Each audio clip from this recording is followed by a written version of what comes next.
Voltamos a apresentar Justiça na Tarde. Justiça na Tarde debate. Bem, são 15 horas mais um minuto. Estamos de volta e vamos nós, como já anunciamos, abrir o nosso debate. E o nosso debate de hoje está relacionado com a modernidade no mundo. E sempre que a modernidade chega, é sempre bom para a humanidade. Mas ela chega de uma forma positiva, mas também tem um encaminhamento negativo. E principalmente quando alcança ou fica, portanto, aí ao alcance das nossas crianças e também dos nossos adolescentes. Como também nossas crianças e adolescentes sendo alcançados por pessoas adultas que de alguma forma terminam realizando crimes bárbaros contra essas vítimas. Então é nessa linha que nós vamos estar debatendo o assunto com as nossas convidadas, como também com o nosso convidado, aos quais passo a apresentá-los a partir desse instante, com a doutora Selma Carmona. A doutora Selma, ela hoje é advogada, bem atuante na área de família e violência doméstica, mas eu também conheço a doutora Selma e trabalhei com ela na época que eu era repórter de polícia e ela delegada, chefiando várias delegacias aqui da nossa capital federal. A última que ela chefiou e ficou por 7 anos foi a Delegacia de Proteção à Criança e ao Adolescente, a DPCA, né, doutora Selma? É sempre um prazer revê-la. Muito obrigado por aceitar o nosso convite, seja muito bem-vinda. Prazer é todo meu, Walter. Realmente olho com você com essa voz linda e sempre me lembro das nossas delegacias lá na peleja. Boa tarde, doutora Denise, boa tarde, doutor Wesley, boa tarde a todos aqui da rádio. É uma satisfação realmente estar aqui. Infelizmente, a satisfação é só pela presença de todos que estão aqui, mas não pelo assunto, sim, que é muito preocupante cada vez mais nesse nosso público infanto-juvenil, né? E vamos debater esse tema. Deixa eu também cumprimentar a doutora Denise Shipman, ela que é advogada e integra o IBDFAN aqui da nossa capital federal, né, doutora Denise? Também seja muito bem-vinda. E o IBDFAN sempre aí estudando temas seríssimos, importantíssimos, que envolvem principalmente a família. Seja, então, muito bem-vinda aqui ao nosso debate. Boa tarde para a senhora. Muito obrigada pelo convite. Boa tarde, doutora Selma. Boa tarde, Wesley. Boa tarde, Walter. É um prazer estar aqui com vocês e debater esse tema. O prazer é todo nosso. Doutor Wesley Silva, também advogado, especializado no direito criminal, também conosco nesse debate importante, né, doutor Wesley? Também seja muito bem-vindo. Muito obrigado por aceitar o nosso convite. Muito boa tarde para o senhor. Walter, eu que agradeço o convite. Um prazer estar aqui com você, com a doutora Denise, com a doutora Selma. E vamos contribuir aí o que a gente puder com um pouco do nosso conhecimento para esse tema que é tão sensível e tão preocupante atualmente, né? Muito obrigado. Bom, a gente já parte da premissa da doutora Selma, como também os demais convidados, doutora Denise, doutor Wesley, como nós vamos envolver aqui o tema e trazendo para dentro do tema crianças e adolescentes, por conta justamente aí das dificuldades e da série de crimes que os nossos pequenos e pequenas têm sido vítimas, portanto, dessa ferramenta. É evidente que a gente espera que os pais, de alguma maneira, orientem, portanto, aí os seus filhos. Mas, por outro lado, nós esbarramos na situação de que nem sempre os pais têm um conhecimento devido para orientarem os seus filhos diante dessa ferramenta que é bem dominada pela nossa juventude. E nós ficamos, de certa forma, preocupados com essa situação, como realmente partir no sentido de proteger as nossas crianças, quando a gente espera que em casa isso aconteça.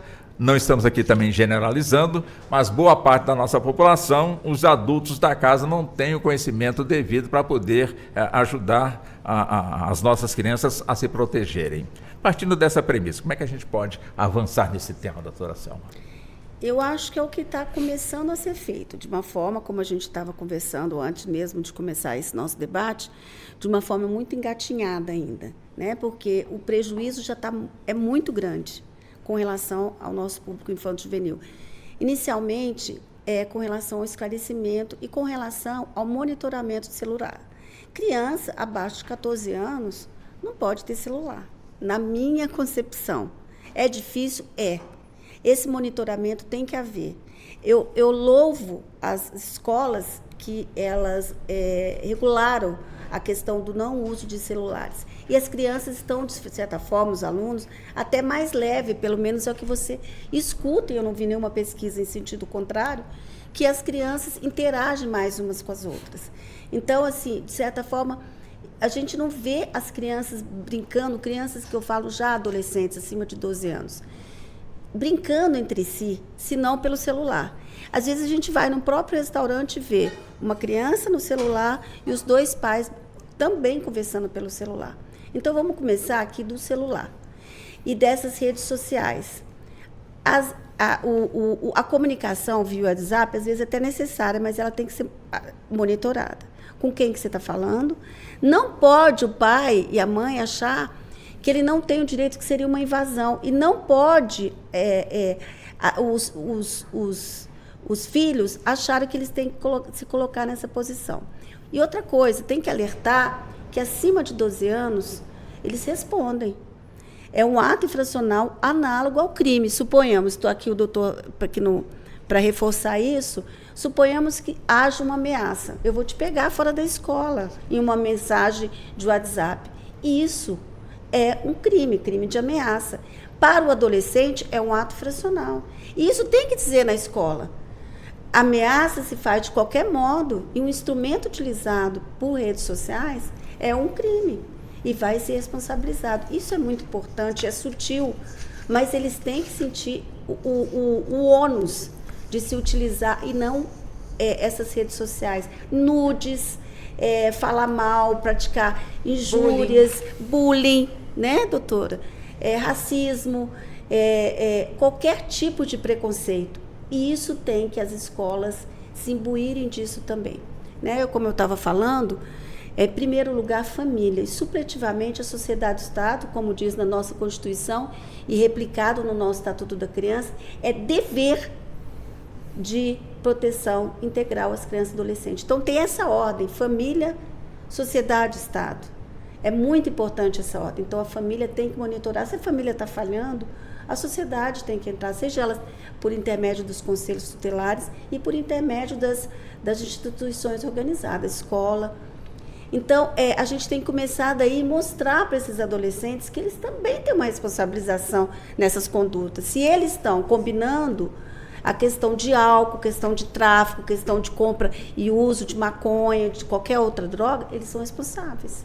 E essa mensagem, inclusive, ela serve de prova. Né? Então, qualquer tipo de crime, a instigação ao suicídio é um crime. Está lá no 122, né, doutor? Está lá no 122 do Código Penal. Instigar, tem um instrumento, são vários tipos, no mesmo tipo penal. E tem um agravante, um aumento de pena. Está lá. Induzir, instigar ou praticar automutilação ou prestar auxílio material para quem o faz. Se você já deu o instrumento, você já está praticando esse tipo. E é pena de reclusão. E o adolescente responde, obviamente o maior sim, mas o adolescente responde sim, por ato infracional. Então pode ter uma internação, pode ter todo o rol de todas as medidas socioeducativas que o Estatuto da Criança e Adolescente prevê. Então, não é só essa conversa saudável, mas também mostrar as consequências desses atos. E também, para você fazer uma dieta, você não tem que ter doce em casa. Então, para você também não praticar determinadas coisas, o adolescente não tem que ter um celular. Se ele, de fato, não tem condições de ter um celular. Porque pode ter um suicídio. As exposições são variadas, as mutilações estão sendo inúmeras, inclusive também com ingesta de medicamento. Então, o socorro desse público não tá aparecendo de uma certa forma, porque os pais também, você tem que se colocar no lugar dos pais, às vezes eles nem em casa estão. Quem que monitora? Eles não estão em casa, estão trabalhando, a mãe agora foi para a rua trabalhar. Né? Então, culpar também os pais nesse sentido. Então, todo mundo, toda a sociedade, mãos dadas, porque vamos ter adultos adoecidos, ou seja, uma sociedade adoecida. Nessa mesma linha de raciocínio, doutora Denise, claro que quando se trabalha nessa questão que estamos aqui abordando, na questão da educação, evidentemente que o foco, que a gente presume, tem que ser voltado para a criança, para o adolescente. Mas o adulto não pode ficar de fora. Agora, como realmente ter duas linguagens, uma para o adulto e outra, portanto, para a criança, para o adolescente, para, de alguma forma, mostrá-los os riscos que se tem caso não haja o devido cuidado. Ou seja, o adulto cuidando e a criança, adolescente, de certa forma, assimilando o que lhe é passado, portanto, pela pessoa adulta. Como é que foi exercer uma política pública voltada para essa questão? Essa é uma excelente pergunta, né? Porque, na verdade, o que existe é um problema muito mais profundo do que só o celular. O uso do celular é só um sintoma. Os pais não estão conversando com os filhos, os pais não sabem chegar nesses filhos, muitos pais estão sendo até vítimas. A gente já viu algumas cenas, né, que às vezes aparecem nas redes sociais ou mesmo na TV, de filhos ameaçando os seus pais porque não dão celular A, B ou C, né? Não existe uma conexão entre pais e filhos, né? Na minha visão, como advogada de família, antes de tudo, o que eu precisava era que esses pais aprendessem a lidar, a conversar com essas crianças, e também tem que ter uma educação no sentido, uma educação digital. Eu sei que o Ministério da Justiça já lançou 2 cartilhas, uma em 2023 e uma agora em 2025. A primeira de boas práticas de uso de redes sociais e a segunda também de boas práticas mais voltada para o grupo de crianças e adolescentes. Mas eu pergunto aqui para todos vocês que estão nessa mesa e também nos ouvindo, né? O que adianta existir uma cartilha se quase ninguém sabe da existência dessa cartilha? Essa cartilha ela não é divulgada, né? Onde que está, por exemplo, o Ministério da Educação para pegar essa cartilha e levar essa cartilha, por exemplo, para as escolas? Eu tenho 3 filhos, 2 filhas adolescentes. O meu filho menor, de 7 anos, ele não usa celular, ele não tem acesso. As minhas filhas adolescentes, elas têm celular porque vieram de uma época de pandemia, precisava de celular para ter a aula, enfim, se comunicar com os amigos. Elas fazem uso de redes sociais, né? Mas a gente conversa em casa, né? Essa conexão, na verdade, os pais hoje, eles não sabem nem ser pais, porque eles estão tão preocupados em sobreviver que não tem tempo de olhar para aquela criança, aquele jovem em casa. Muitos, a grande maioria, sai para trabalhar, como a doutora Selma trouxe, e a criança, o adolescente, fica sozinho em casa. Então, o que a gente tem que fazer como sociedade? Na minha visão, né, é um trabalho conjunto, sim, mas a escola poderia trazer como disciplina essa educação, entendeu? Saber sobre ato e consequência, e também, talvez, palestra para os pais, envolver esses pais na educação desses filhos e na educação que envolve o próprio celular. Porque o celular em si ele não é um problema. O celular, ele vai trazer uma forma de comunicação entre pai e filho. Se aquela mãe pegou 2 horas de ônibus, chegou no trabalho, como que ela vai saber onde está a criança? É um canal de comunicação hoje em dia. É excelente ter um celular, mas o que essa criança, esse adolescente está fazendo com o celular na ausência e em excesso? E na ausência desses pais. Uso de aplicativo. Que aplicativo que meu filho está usando? Que jogo que meu filho está usando? Muitos usam jogos online, né? Inclusive, as próprias casas de apostas. Hoje, os adolescentes estão fazendo apostas, né? Esses dias, eu conversando com a minha filha falou, detalhe, o celular está proibido nas escolas. Minha filha falou, mamãe, eu tenho um amigo que na hora do intervalo faz aposta. É muito mais sério. O que a gente pode fazer diante disso?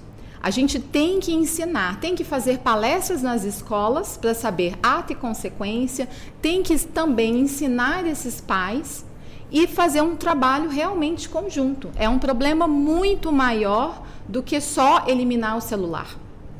Essa é a minha visão. Deixa eu chegar também no Dr. Wesley, o senhor fica à vontade, caso o senhor queira pontuar algo que foi dito aqui, já colocado tanto pela doutora Denise como também pela doutora Selma, mas eu avanço com o senhor da seguinte forma. Quer dizer, a década de 90 ela foi fundamental, primordial, foi quando foi lançado o Estatuto da Criança e do Adolescente, em 1990, e também foi o boom, a explosão do celular que acabou chegando aí às mãos de muitas pessoas. Não importa, portanto, a idade, né? Foi o ano que popularizou praticamente aí o celular. E quando chegou o celular, a sociedade brasileira estava em plena discussão em relação à novidade do ECA. Muitos pais dizem, agora eu não posso mais cuidar dos meus filhos porque o ECA me prende, se eu gritar com meu filho eu vou para a cadeia, meu filho pode me entregar para a cadeia, e de repente chega o celular potencializando mais ainda essa discussão, e o pai que já estava meio receoso de educar, portanto, ao filho, não diga educar com espancando de forma alguma, conversando ali, como tem que ser, né? Então ele ficou meio receoso também de entrar na discussão, porque também não conhecia muito bem essa ferramenta. E de lá para cá, a situação dos debates continua praticamente aí o mesmo, ou seja, a pessoa adulta não consegue acompanhar a evolução, portanto, aí dessa ferramenta, da tecnologia. Aí vem aquela pergunta: a lei em si, caso ela venha de forma para punir A, punir B, de forma exemplar, resolveria a questão? Ou a sociedade é que tem que encontrar o seu caminho? Walter, só pegando uma deixa aqui do que a doutora Selma falou, que eu achei muito interessante, a questão da vigilância dos pais, voltando um pouquinho no assunto.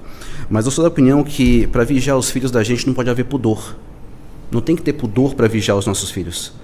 Nós temos um dever de responsabilidade, os pais têm um dever de responsabilidade, inclusive, como bem pontuou a doutora Selma aqui, a partir de 12 anos, o adolescente pode ser punido. O ato infracional existe para isso, existe um certo regulamento para isso. Mas lembrando que os pais também podem ser punidos na esfera civil pelos atos que os filhos praticam. Artigo 932, inciso 1 do Código Civil prevê isso. Então, aquele adolescente infrator que comete um ato, um crime, um ato infracional análogo a um crime X, Y ou Z, que ele causa um dano àquela vítima, os pais desse adolescente podem e devem ser responsabilizados na esfera civil. Há uma previsão legal para isso. Artigo 932, inciso 1 do Código Civil. O celular hoje em dia ele deixou de ser só uma ferramenta de trabalho. O celular é mais do que isso. O celular hoje em dia já é uma arma, literalmente falando.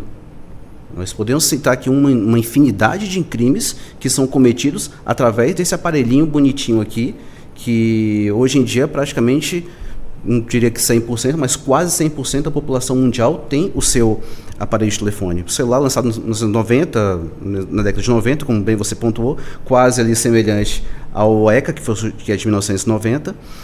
Mas eu também me preocupa muito essa questão do site de jogos que a doutora Denise acabou de falar. A maioria dos assédios desses jovens hoje em dia, que são cooptados por meio desses grupos criminosos, são feitos através desses grupos, em sites de jogos, que muitas vezes uma criança chega ali de uma maneira inocente para se divertir, para se distrair, e são cooptados por esses adultos que estão ali para captar esses adolescentes, jovens. Inicialmente começam como vítima, crianças, que muitas vezes começam até ali como vítimas, mas também não podemos deixar de mencionar que alguns desses adolescentes que começam como vítimas, eles passam depois, seja por meio de uma ameaça, uma coação, a integrar esse grupo criminoso, uma coação. Isso não pode se deixar de levar em consideração. Bom, aproveitando essa colocação também do Dr. Wesley e também o ponto de vista da doutora Denise, doutora Selma, quer dizer, é uma situação que, com toda certeza, quando se fala nos jogos, mas a situação é muito mais profunda, muito mais grave. Ou seja, temos casos aí de crianças que são cooptadas, começa mandando fotos, depois começa nudes, meu amiguinho, sendo que do outro lado tem, portanto, aí uma pessoa adulta. E já temos aí histórias e registros de casos gravíssimos em que as crianças, portanto, são alvos.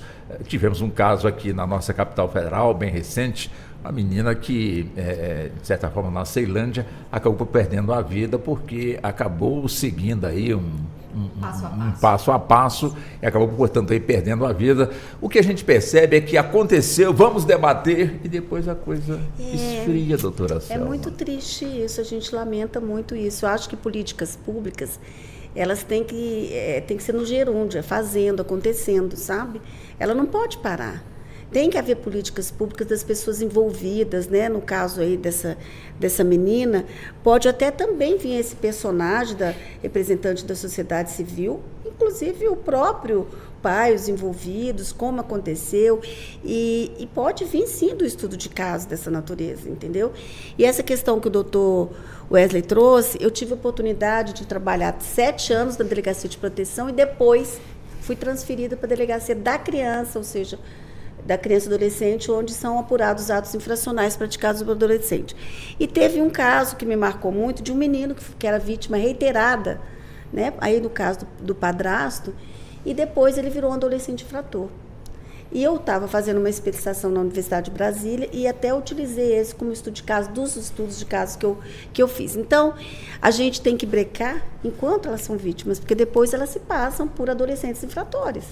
Né? Então, ali há uma proteção, e o viés que a doutora Denise trouxe na fala dela o tempo inteiro é trabalhar o antes, porque depois é muito mais complicado. Então, nós temos que ir pela prevenção.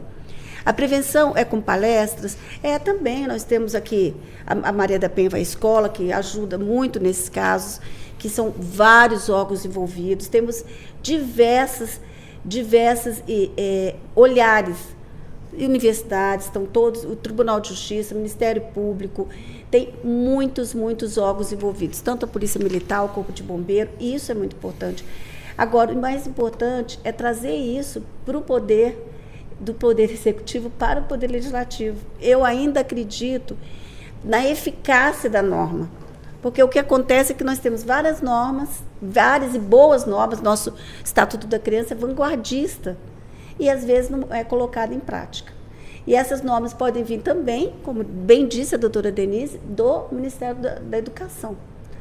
E se não atingir esse público infanto-juvenil, você vê adolescentes se estapeando, brigando, puxando o cabelo, e os outros adolescentes utilizando o celular, que é um instrumento que é eficaz e todos nós precisamos, mas utilizando para filmar e para colocar em rede social. Isso é inaceitável, entendeu? Olha a maldade que está imbuída desses adolescentes na exibição da desgraça. Então, assim, ninguém freou. Não sei se vocês observaram nessa imagem que foi veiculada em várias televisões, enfim.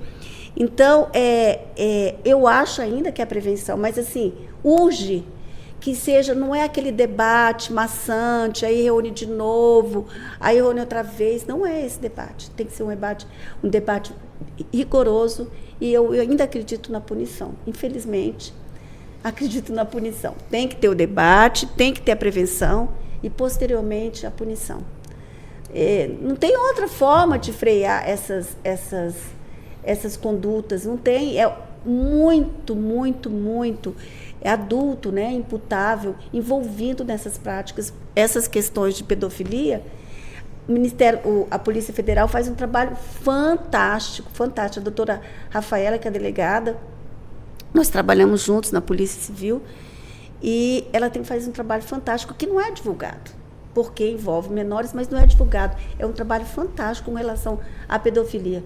Quando eu estava à frente da DPCA, eu recebi uma equipe de Chicago, que eles falaram assim: vocês fazem um trabalho sem ter ferramentas, a gente não tinha condições, né? A gente fazia uma interceptação usando o celular, uma interceptação usando o celular irmã da empregada de um dos policiais, naquela época. Hoje em dia não, né? Então, assim, a questão de pedofilia é uma coisa absurda e que envolve a questão de redes sociais, esse TikTok. Então, se não for para a questão de você regulamentar, é mais difícil. Agora, se regulamentar ou não é, você está freando, como que a gente colocou no início, regulamentar seria censurar? Uhum. Não sei, talvez isso para mim seja necessário, em prol da sanidade desses adolescentes. Sinceramente. Eu discordo um pouco. Então vamos lá, doutora Denise. Por que a senhora discorda? Eu acho que eu entendo o ponto de vista da doutora Selma, da do efeito da punição do Estado. Eu acho que o Estado tem essa função, sim, de punir, mas antes de punir, tem que educar. Não, eu falei da prevenção. Mas a prevenção, mas tem assim, mas a força, ela tem que existir a educação e dar a voz a esses pais. Esses pais, eles têm que entender, assim como o Dr. Wesley falou, eles são protagonistas. Pai e mãe é protagonista nessa família. Pai e mãe tem que saber o que está acontecendo com essas crianças, né? Por exemplo, o exemplo que foi dado de jovens filmando briga entre jovens puxando o cabelo, isso existe entre adultos. É o que a gente mais vê, né? Freado como adolescente. Mas os adultos, eles, assim, eu e você, eu e a senhora, nós recebemos esse aparelho aqui há alguns anos atrás. Os jovens de hoje, eles já estão nascendo com o aparelho nas mãos, né? Nós todos estamos aprendendo a lidar com essa ferramenta ou com essa arma. Para mim é uma ferramenta, não é uma arma. Né? Para mim é uma ferramenta de trabalho, é uma ferramenta que ajuda, tem inúmeros benefícios. Pode ser os dois. Pode ser os dois. Mas a educação, ela é essencial. Por exemplo, esses dias aconteceu um fato muito bom, muito interessante. Houve um trecho da novela das 8 ou das 9, não sei porque eu não assisto mais novela, mas na novela de uma emissora famosa, em que a mãe falava com uma amiga, pedia opinião sobre ajuizar uma ação de alimentos. E ali foi dada toda uma orientação para ela sobre os direitos daquela mãe, sobre o direito de família e tal. Depois desse trecho dessa novela, a Defensoria Pública recebeu 27 mil chamados, né? Olha o efeito desse assunto numa novela. Por que esse assunto não é debatido, por exemplo, numa novela?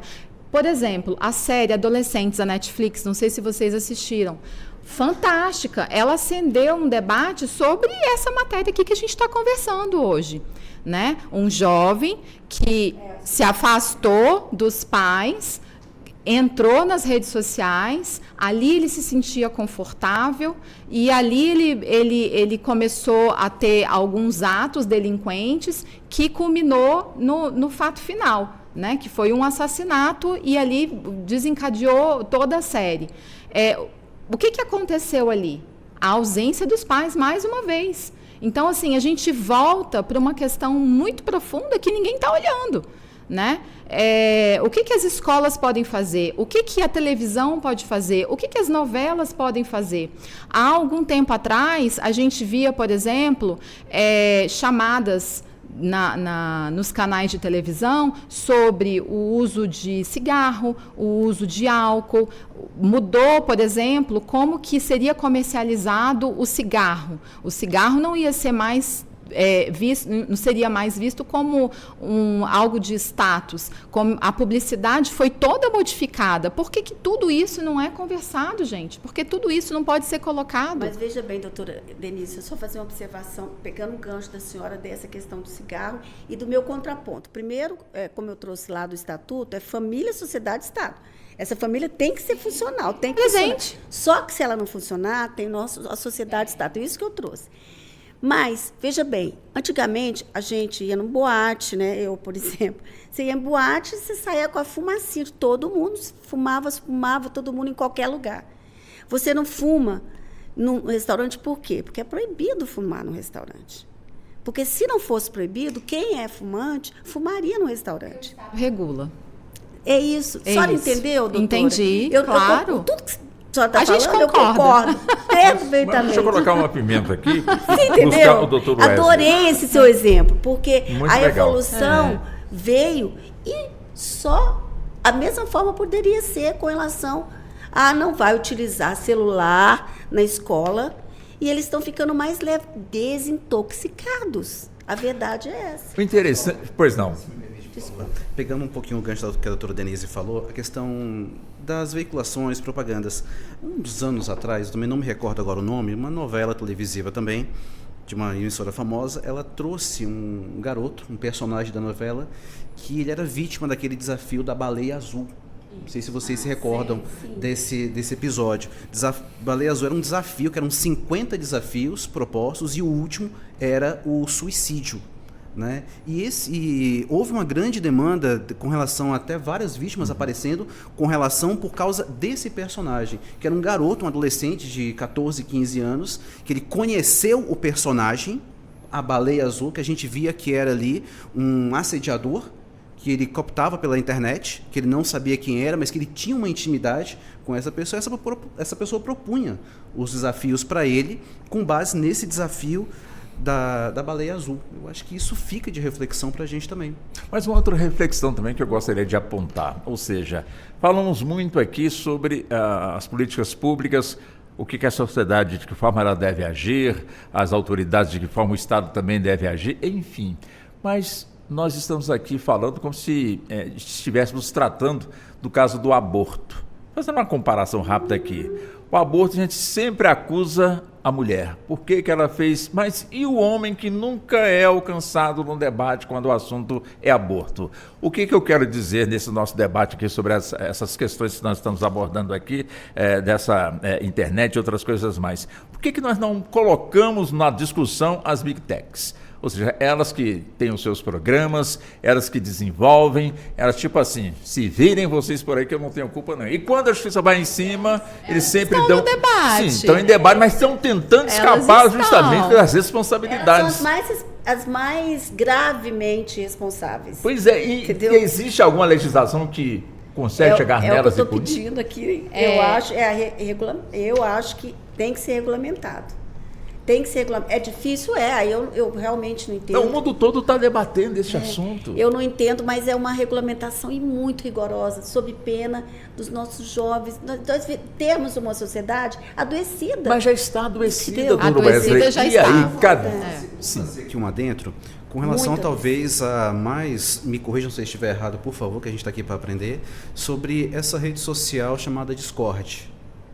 Que talvez dentro dos grupos seja talvez assim a mais famosa. Mais grave, E o que eu fico pensando, até estudando esse tema aqui, o Discord ou qualquer outra rede social, eles têm ali os canais para você denunciar uma transmissão que eventualmente esteja acontecendo. Uma transmissão que esteja acontecendo com alguma vítima que esteja ali. Há um canal ali para você denunciar. Agora, não adianta essa rede social tomar uma providência só depois que o fato já aconteceu. Mas ela é manipulada por pessoas, ou melhor, manipulada não, quem manipula, quem está por trás dessa é só pessoa do mal, eu diria assim. O que eu falo, doutora Selma, essa com daí relação para mim, a ter ali 24 horas por dia, 7 dias por semana, alguém para monitorar essas transmissões. E essas redes são capazes tecnologicamente de fazerem isso. Se uma pessoa denuncia uma transmissão, essa transmissão pode ser derrubada. Se viola, seja por questão de abuso sexual, crime de ódio, doutor, essa mas transmissão pode ser derrubada. Tem que ser, pelo menos é o meu juízo, né? Por favor. Tem que ser regulamentada por outrem, porque eles têm conhecimento. Eles sabem disso. Eles que eu falo, quem tem o domínio, entendeu? Eles sabem disso. Né? Essa, para mim, é a pior que tem. Então, tem que ser manipulada, sim, ou monitorada, talvez a nomenclatura não seja adequada, monitorada por outro instrumento. Para mim, essa é a pior. Monitoração que a senhora fala por fora da rede. Fora da rede. Não, alguém não ligado à rede. A gente aborda esse assunto e fica no ponto... mesmo, né? Não é que fica no mesmo. Quer dizer, a gente está aqui focando triste, no né? adolescente, na criança, nos pais. Olha, vamos cuidar. Mas, de repente, idosos, nós vemos aí uma que instituição muito séria, que é o INSS, que está ali, de certa forma, atendendo como tem que atender, de forma institucional, aposentados, pensionistas, faz ali o pagamento da aposentadoria. Aí, de repente, instituições suspeitas, até então, né, com um link fechado com o INSS, e de repente estamos ali tirando um centavinho do aposentado aqui, outro centavinho ali, colocando ele como associado de uma corporativa que o associado jamais tomou conhecimento que existia, e também criamos o hábito, ou nos obrigaram a criar o hábito de não conferirmos o contra-cheque de quem recebe, portanto, a aposentadoria. E quem é que vai lá Me dá meu contra-cheque aí, deixa eu buscar aqui meu contra-cheque. Quer saber, chegar lá no banco, quanto é que tem para mim? X, pegou e não vai então conferir. Aí de repente a gente está falando aqui de moral, ou seja, as crianças, os nossos adolescentes têm que, de certa forma, serem protegidos de determinados tipos de crimes. Aí de repente, quem tinha que dar o exemplo, eu não estou aqui acusando ninguém, mas para mim está sendo apurado aí essas entidades associativas que na calada fizeram, pelo menos essa é a acusação, a colocação de associados, ou seja, de aposentados, como se fossem associados daquela entidade e vinha ali descontando 1 ano, 2 anos, 5 anos, Deus lá sabe o tempo que essa questão vem, portanto, acontecendo. E aí, quando o adolescente, mas vocês querem regular a gente, mas e vocês aí que de alguma forma estão fazendo isso? E aí, doutora? E aí, me entregou a batata doutora quente. Denise. Fica aí, doutora. Para a senhora também, doutora Selma, também, doutor Wesley. Olha, é uma situação muito complicada. Esses dias eu adoro ler sobre tecnologia, sobre futuro, sobre neurociência, e eu vi um trecho de um livro que me trouxe uma situação muito prática, né?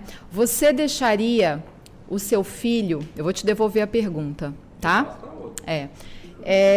Você deixaria o seu filho sentado no meio-fio de uma autoestrada, de uma estrada de alta velocidade, passando qualquer tipo de carro, qualquer tipo de pessoa, qualquer tipo de veículo, em qualquer velocidade? O perigo que essa criança tem ao estar sentada numa rodovia de alta velocidade é o mesmo perigo de uma criança sozinha dentro de um quarto, segurando, fazendo uso do seu celular ou então do computador, da internet, livremente, sem nenhum tipo de proteção. O idoso, pegando aqui o seu gancho, eu até entendo que o idoso ele é vítima nessa situação do INSS, mas muitos idosos foram até o INSS buscar os seus direitos e questionar esses descontos e eles não tinham resposta do próprio INSS. O INSS virava para essas pessoas e falavam, olha, você em algum momento você autorizou. Poderia ter sido, por exemplo, um link de celular que eles receberam por SMS, eles apertaram e começou a ter. Não sei, pode acontecer. Estava no esquecimento do idoso, não lembro. Porque eu já recebi inúmeras vezes por SMS mensagem, você acabou de ganhar R$60 de crédito, quer dobrar essa aposta? Clique aqui. Eu já recebi, eu tenho certeza que vocês já receberam. Se não receberam, apenas não prestaram atenção no próprio celular. Todo mundo recebe todos os dias essas mensagens.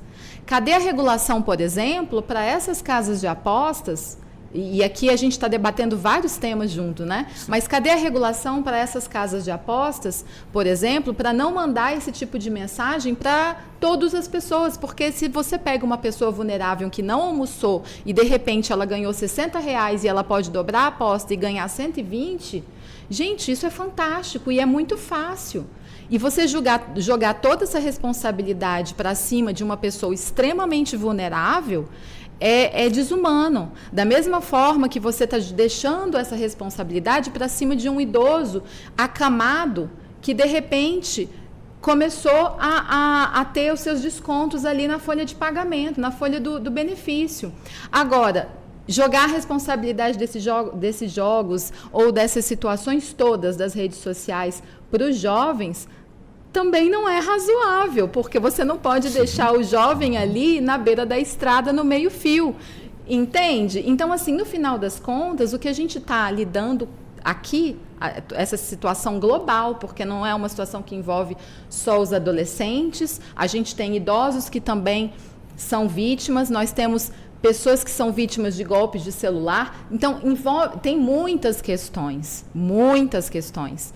O que a gente pode fazer?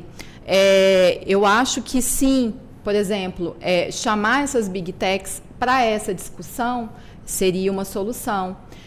Por exemplo, influencers. Por que influencers fazem apologia, vamos dizer assim, se esse é o termo, mas fazem publicidade de determinados jogos, de determinados campeonatos, de uso de determinadas roupas? Isso sim poderia ser regulado. Por que esses influencers não são regulados nos seus trabalhos?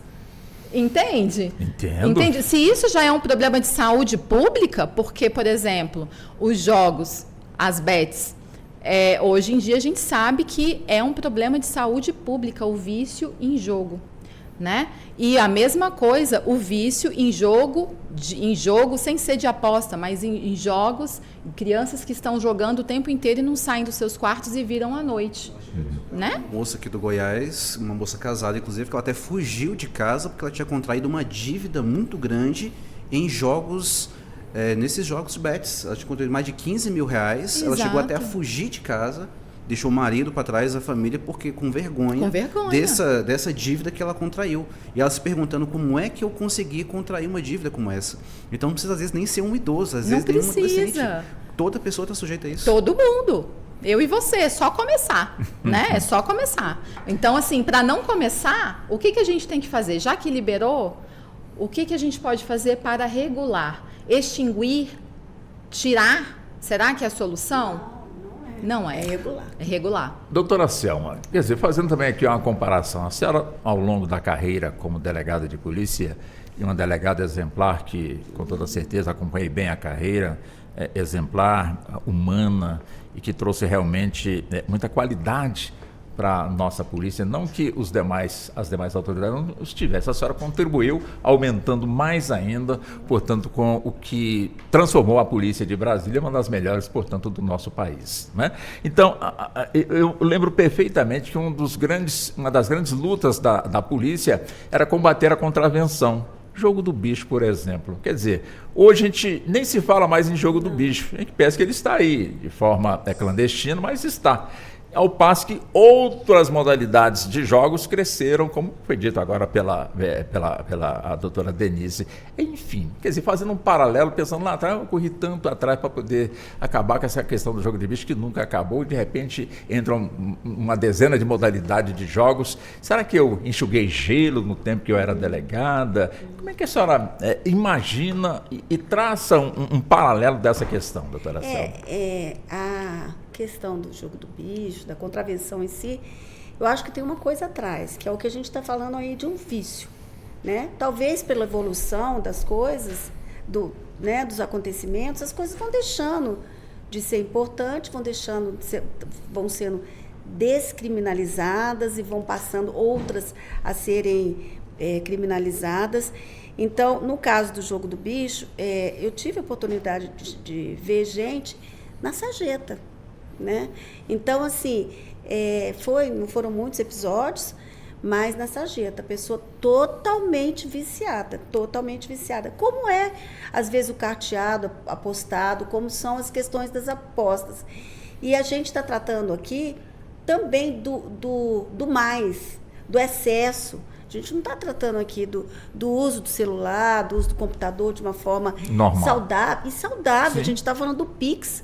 Como que eu posso fazer uma transferência? Eu preciso pagar uma pessoa, uma secretária e tudo rapidamente, ou aqui na entrevista, 2 minutos eu faço um Pix. Que coisa maravilhosa! Como é que eu consulto aqui um artigo científico e daqui a 2 minutos eu consulto? Isso é maravilhoso. A gente não pode tirar isso. Claro. A gente está falando de redes sociais nocivas. A gente está falando da criança que foi prejudicada porque foi fomentada a entrar em desafios. A gente está falando do bullying, do sofrimento de uma pessoa que foi injuriada, uma criança, enfim. É desse que a gente está falando. E eu acho que, da mesma forma que a contravenção deixou de existir em algumas situações, algumas coisas vão surgindo e substituindo alguns outros delitos. Eles estão precisando ser regulamentado. Por exemplo, a instigação ao suicídio. Houve alteração da legislação e aumentou, e colocou lá. Se incluir aqui, quer ver? O 122, o parágrafo, olha só, por uma alteração legislativa, a pena é duplicada se a vítima é menor ou tem diminuída por qualquer causa a capacidade de resistência. Então, se você provoca a instigação ao suicídio a uma vítima de que é criança, adolescente, no caso é criança menor de 14 anos, porque fala se a vítima é menor, mas menor aqui que eu acho é de 14 anos e não de 12, você tem um aumento de pena. Então, as coisas vão evoluindo e assim vai evoluindo a legislação. Né? Então, assim, nós já tivemos tantas alterações, por exemplo, da Lei Maria da Penha. A gente incluiu também a Lei Henri Borel. Então, depois da criação da Lei Maria da Penha, em 2006, nós tivemos inúmeras, foram mais de 20 alterações com relação à legislação. E assim vai acontecendo. Né? Essa questão dos adolescentes, a gente está debatendo aqui, porque eu falo muito que os adolescentes de hoje são adultos amanhã, eles que vão governar, eles que vão ser os profissionais, eles vão ser... Imagina que médico, você, como eu falo mesmo, de uma sociedade adoecida. Né? Então, assim, é uma preocupação muito grande na minha concepção. Não sei se é porque eu trabalhei muito tempo com criança e adolescente, 10 anos, só com essa lida de adolescente infrator e criança vítima. E tem um ditado que fala, as palavras convencem, mas os exemplos arrastam, né? Então, esse exemplo que você está dando, como é que o adolescente vê lá que também está tirando dinheiro do INSS, por que eu vou ser honesto, por que eu não posso brigar, não posso ameaçar? E a pessoa se sente invadida, porque a palavra convence, os exemplos arrastam. Perfeito. Né, eu penso assim. Então, eu acho que o parlamentar tem que dar um bom exemplo, os todos, governantes, né, têm que dar exemplo, começando dos pais, né? Perfeitamente.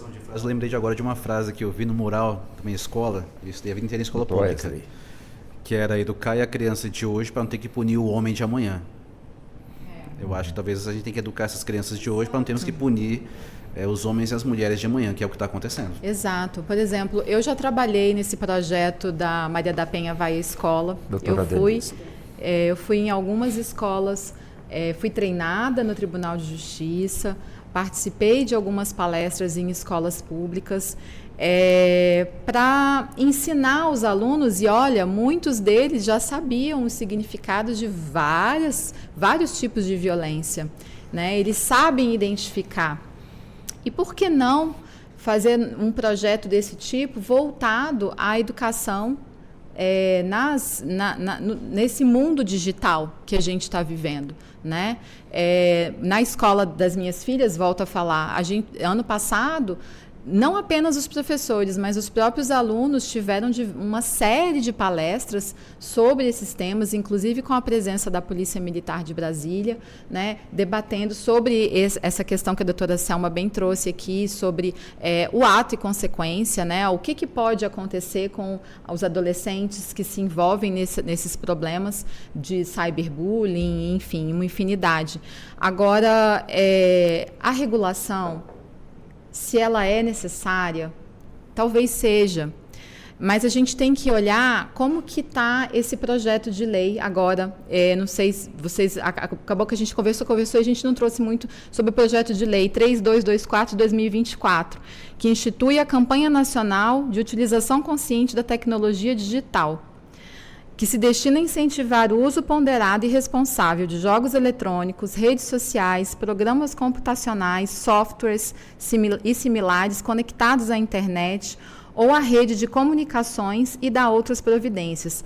O objetivo dessa campanha é maravilhoso, ele engloba tudo que a gente conversou aqui, mas se a gente ler a letra da lei, a gente vai ver que vai muito além disso, porque vai muito além dos jovens. Acaba que ele fecha as portas também para nós, né? Vai muito além dos jovens, não é só uma regulamentação ou uma regulação. Talvez caminhe, inclusive, por uma censura, e aí o projeto se desconfigura. Né? É por isso que é tão importante a gente estar aqui conversando e a gente trazer esse assunto, debater, porque assim ele está totalmente desconfigurado. Ele fere direito fundamental, como direito à livre expressão, direito de liberdade religiosa, traz mecanismos de regulação do discurso nas redes sociais, né? O discurso de ódio ele deve ser realmente banido, vamos dizer. Mas e o que é discurso de ódio?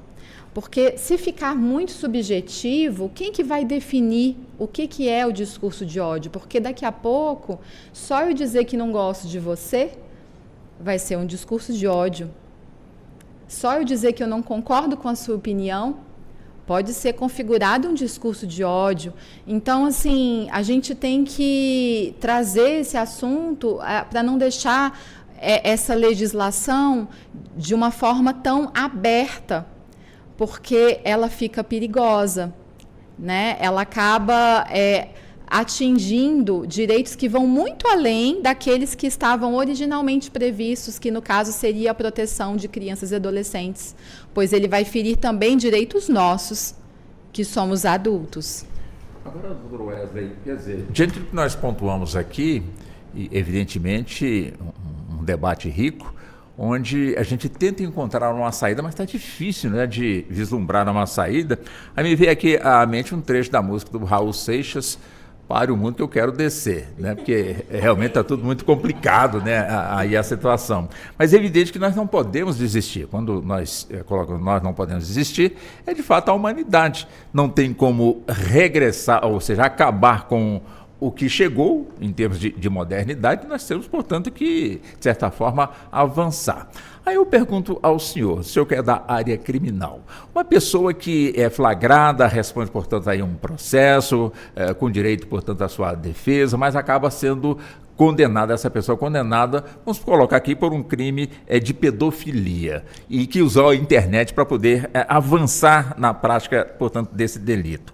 Cumprindo lá a sua pena, vamos colocar ali 10 anos. Essa pessoa sai ressocializada, ou seja, sai consciente de que realmente a pedofilia é crime, não se pode existir, estou consciente que eu cometi realmente um erro, ou seja, o Estado dá a essa pessoa essa condição de ela refletir e de certa forma, ser curada se o problema for um problema de patologia, para que, com o seu retorno à sociedade, não voltar a delinquir?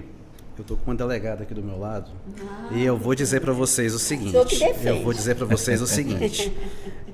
Com base em tudo que eu já vi, dizer que o Estado ressocializa, não. O Estado não ressocializa. Tá? O Estado pune, é diferente. Ressocializar alguém no nosso sistema penitenciário hoje em dia, isso não existe, isso é utopia. Mas o que nós temos muitas vezes às vezes um sujeito, e aqui independente do crime, que ele precisa, às vezes, só ficar ali um tempo. Não sei se eu estou sendo claro nesse ponto. Ele precisa ficar ali um tempo. Por incrível que pareça, existem pessoas que merecem ficar dentro de um sistema penitenciário? Existem. Tem pessoas que precisam ficar lá dentro? Existem. Mas tem pessoas que não têm por que estar ali dentro. Mas o Estado tem que vigiar isso. Às vezes com uma monitoração, monitorar a rede social dele, monitorar o uso dele da internet. Eu não sei se seria ao extremo de proibir esse sujeito que se vale da internet para praticar um crime de pedofilia, para ele nunca mais acessar um computador. Eu acho que isso seria até impossível de se ater. Mas eu digo a vocês, dizer que um sistema penitenciário nosso ressocializa, não. Mas muitas vezes, a pessoa precisa estar ali só uma vez para ela ver o que a aguarda. Nós vemos pessoas que passam ali anos ali dentro. Mas eu já tive pessoas que eu defendi que ficaram um dia ali e, por incrível que pareça, nunca mais se envolveram em nada de errado. Eu também conheço. Nunca mais se envolveram em nada de errado. Então, para você conhecer uma realidade do que realmente é uma cadeia, existem pessoas que muitas vezes precisam só conhecer aquilo lá. E uma vez que conhece... eu entro com o senhor, ou seja, tudo bem, eu estou entendendo o senhor, né? A cadeia, vamos traduzir, é um inferno. Né, um inferno dobrado, onde a pessoa sofre, né, fome, dor, tudo ele sofre ali, às vezes até questões desumanas, né, enfim. Mas a gente partindo dessa premissa, a cadeia, se você for lá, você vai ver o inferno. É uma lógica correta? Ou seja, ele está no inferno, mas não teria ali um purgatório ou até ele migrar para um ponto, bom, já pode sair do inferno porque você realmente melhorou porque o Estado está trabalhando. E o que adianta a pessoa ir para o inferno e sair do inferno da forma que entrou? Na verdade, porque você pode com essa lógica de que se você passar um dia na cadeia, você vai ver o inferno que é. É uma lógica correta? Eu falo metaforicamente, Walter, mas, Sim, eu estou entendendo. Assim, eu falo o seguinte... vou voltar ao tema. Cadeia no Brasil não ressocializa. Entendeu? Então, assim, se ressocializasse, nós não teríamos um índice de reincidência entre réus primários de 70% a 80%. Quer dizer que de 10 pessoas que entram numa cadeia, réus primários que nunca responderam nenhuma ação penal na vida, 7 ou 8 voltam. 7 ou 8 voltam. Eu já defendi um rapaz uma vez em Cristalina, fui nomeado para fazer a defesa lá, porque, não sei se você sabe, no interior do Goiás não tem defensoria pública. Lá muitas vezes são advogados nomeados para fazer a defesa dessas pessoas que não têm condições, de um rapaz que estava preso há 3 anos, acusado de um crime de homicídio, sem julgamento, que a única testemunha do fato disse que não viu ele lá, mas estava preso. E aí quer dizer que esse rapaz que passou 3 anos lá, ele vai sair de lá ressocializado? É oferecido para ele uma escola, um curso? Aqui no DF ainda temos um dos sistemas penitenciários menos piores. Mas pode acreditar que dentro do Brasilzão aí tem muito mais coisa que até Deus duvida. Na verdade, o que eu conheço, né, apesar de não ser a minha área de atuação, mas o que eu sei é que é a escola do crime, né? E o mais interessante, voltando para o assunto de celular, lá os celulares acabam que são permitidos. Olha só que incrível, né? Não era para ter celular em presídio. De forma ilegal. Né? Mas tem. Sim. Tem, tanto é, mas a tanto segurança. é que muitas vezes os golpes que a gente recebe no nosso celular são feitos dentro de presídios, né? Então, assim, e o que o Estado está fazendo sobre isso? Não está fazendo nada. É revoltante.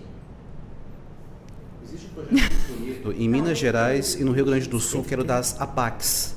APACs, que são instituições, infelizmente para pouquíssimos presos, que esses presos eles cumprem ali um regramento. Realmente é uma ressocialização. APACs. Existe em Minas Gerais, no Rio Grande do Sul. É uma cadeia, que é uma cadeia modelo, não tem vaga para todos, infelizmente, mas mesmo presos de regime fechado. É oferecido para esses presos aquilo que o Estado deveria garantir: trabalho e estudo. Ou você trabalha ou você estuda. Não tem a opção de você ficar aqui sem você trabalhar ou sem você estudar. E como eu disse, aqui no DF nós temos um dos menos piores. Não quer dizer que é um dos melhores, até porque isso está longe no Brasil. A FUNAP também é até boa, né? A FUNAP também tem ótima. muita atuação. Mas no caso a FUNAP também não atende a todos. A FUNAP atende mais os presos do regime semiaberto e não de todos. Mesmo presos do regime fechado não tem trabalho nem estudo para todos. Lembrando isso. Mas no caso das APACs, é uma obrigação, é um requisito para você estar ali naquela instituição, você estudar ou trabalhar. Não tem opção de você não estar lá sem fazer isso. Isso seria o ideal, né? Isso seria o ideal. O interessante é que o nosso debate evoluiu até para o sistema prisional. Né? Mas vamos fazer o seguinte, nós já estamos vencendo a primeira hora, voou, né, doutora Selma, doutora Denise, doutor Wesley. Nós vamos sair para o intervalo, são agora 15h59. Mas daqui a pouquinho nós vamos estar de volta, vamos ter mais 1 hora pela frente para a gente aprofundar mais ainda nesse debate. Com licença. Até já. Você está ouvindo Justiça na Tarde.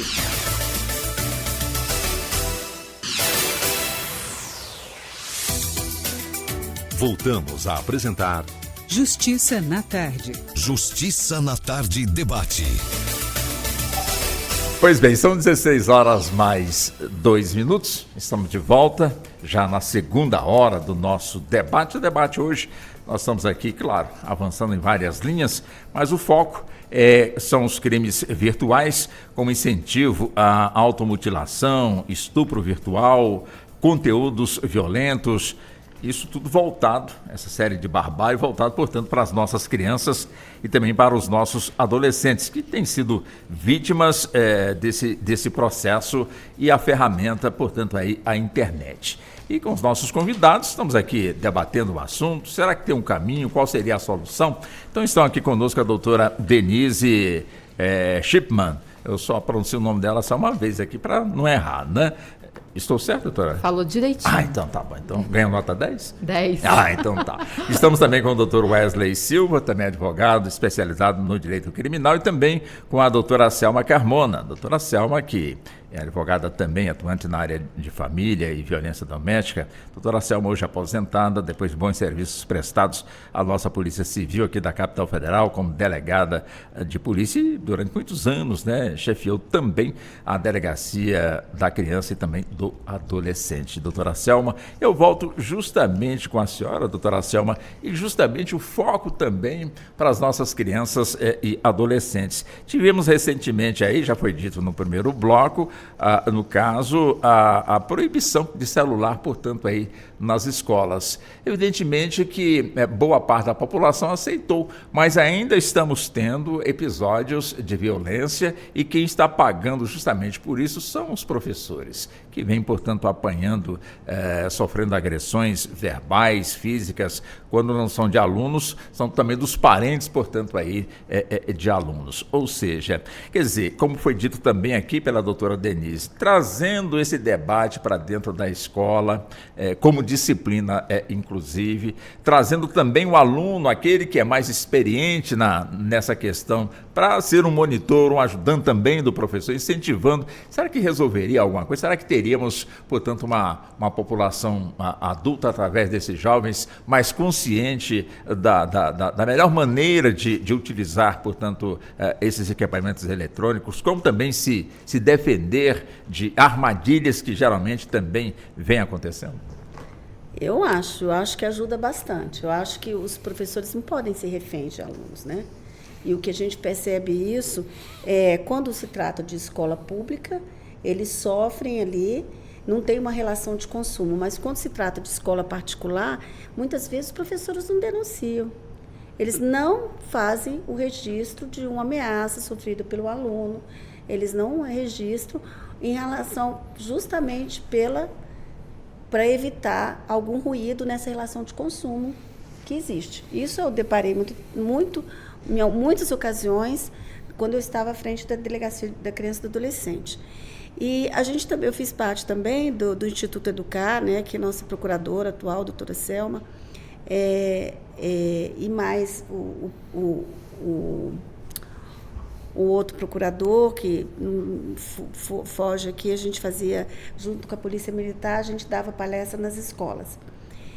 Foi muito bom, né? A gente deu palestra em várias escolas, cada um com seu viés, com a sua expertise, e a gente falava sobre drogas, tudo era falado, absolutamente tudo, as consequências dos atos dos adolescentes, e alertava, voltando ao meu início da fala, né? Os adolescentes têm que perceberem que tem consequência dos seus atos, né? Porque da mesma forma, até, né, porque eles não votam agora, que eles podem, né, ter o celular, e o celular, como diz o doutor, em algumas situações é uma arma, eles também têm que ter consciência de que isso pode causar um prejuízo a outro. Então, eles têm que saber que eles são responsabilizados, né? Então, que a partir dos 12 anos, eles são responsabilizados. E eu sempre falei isso para meus filhos. Passou dos 12 anos, se você xinga alguém, se você distrata alguém, se você pratica algum tipo de crime, que na verdade é um ato infracional, você é responsabilizado por isso. Você tem que colocar isso para eles, fomentando aos adolescentes a sua responsabilidade no mundo, de modo geral. Mas, voltando aí, os professores têm que ser, todos eles, como Maria da Penha vai à escola, que eu fiz parte, representando a OAB, que eu fui lá presidente da Comissão de Violência Doméstica, e essa questão de ir à escola e aos professores é um passo maravilhoso, porque os professores têm que ter conhecimento nessa área, assim como os médicos. Assim como os médicos, a gente também passava as informações nos hospitais para mostrar que os médicos também são obrigados a denunciar uma situação de maus tratos em que as crianças e adolescentes são vítimas. Isso está no Estatuto da Criança e Adolescente. E eles são responsabilizados se não o fizerem, né? Então, esse esclarecimento é muito salutar, né? Vindo de um profissional, vindo da doutora Valesca, lá da DCA, que está lá à frente, vindo da doutora Débora, da DPCA, enfim, vindo das delegacias institucionais e dos profissionais constituídos que têm a expertise de falar sobre isso, falar sobre que a criança pode ser, sim, abordada no TikTok com genitálias expostas por aspas, adolescentes que não, na verdade, são adultos que estão ali.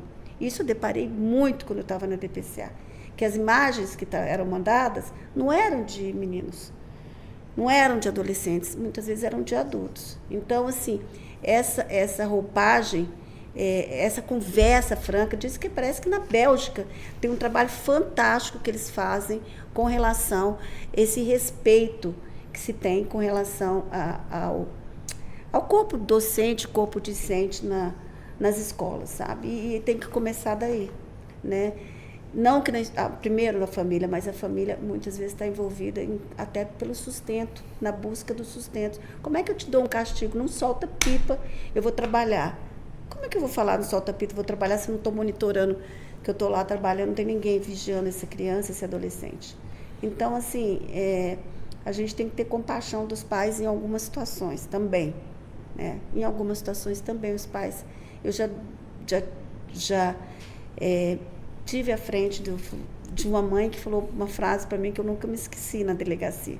Falou, doutora, coração de mãe é terra onde ninguém pisa. Então, a gente não sabe exatamente que tem mães negligentes, pais negligentes, mas também tem mães que não têm ferramenta suficiente para lidar com isso, né? Eu achei interessante, doutora Denise, quando a senhora pontuou, e evidente, né, que é um assunto que já vem ganhando espaço nas discussões, onde criança com uma determinada idade não pode ter celular. Nem de brincadeira. Não, só tem joguinho, não, só tem isso, só tem aquilo. Não é para ter celular.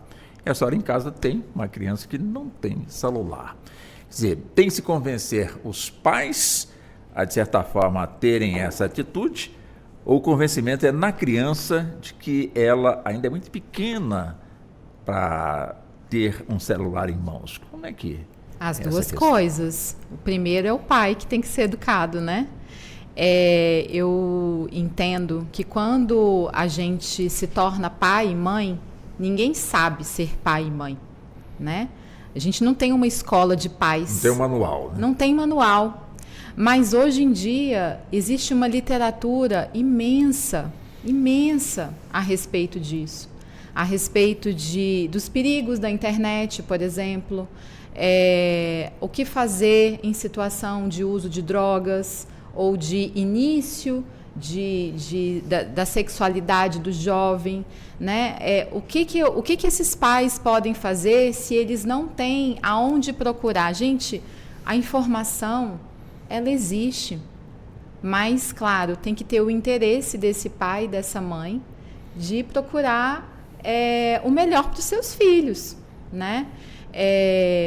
Na minha visão, começa por aí. Eu, como mãe, eu me vejo como a principal fonte do meu filho, dos meus 3 filhos, né? Eu tenho uma infinidade de livros sobre educação, sobre funcionamento do cérebro de criança, funcionamento do cérebro de adolescente, determinadas questões. Eu sei, a doutora Selma é mãe, não sei se o doutor é pai, né?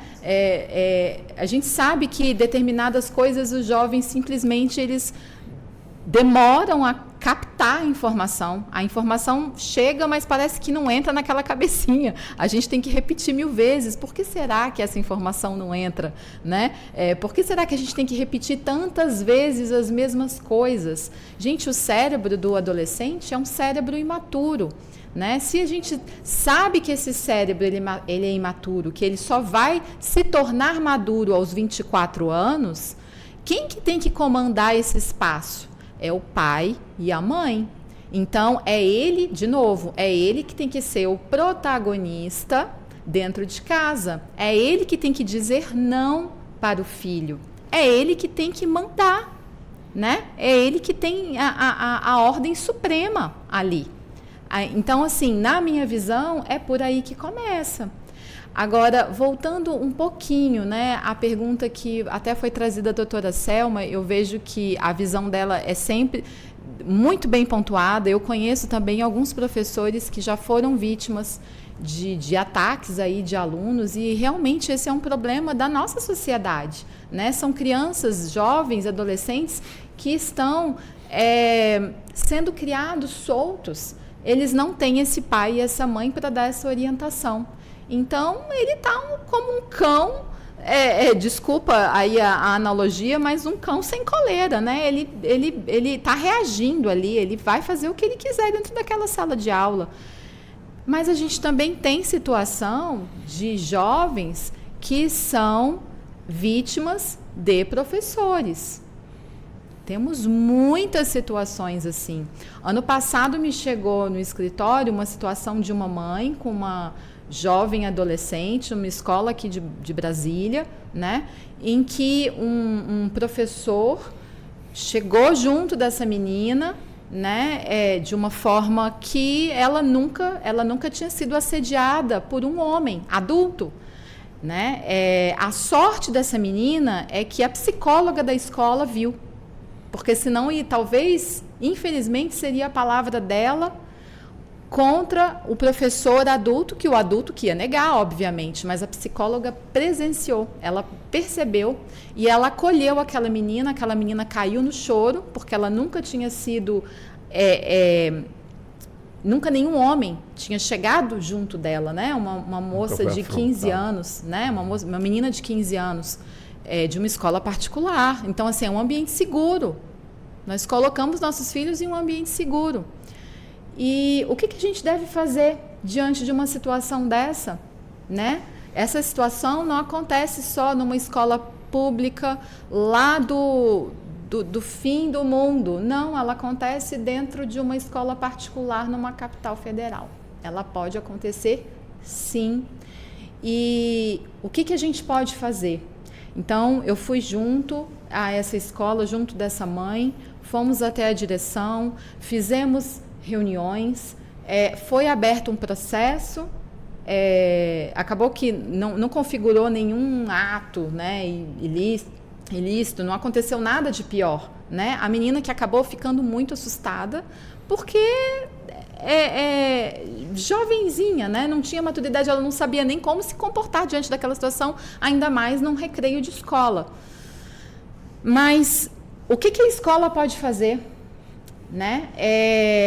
Eu fiz um trabalho muito forte nessa escola para que tivesse uma orientação uma semana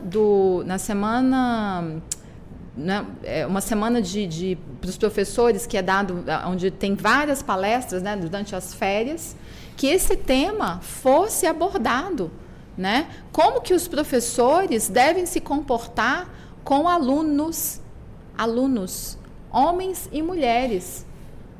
Hoje, o toque, dependendo de como é feito o toque desse aluno, como você toca nesse aluno, pode configurar, sim, uma situação que deixa a criança ou adolescente constrangido, né?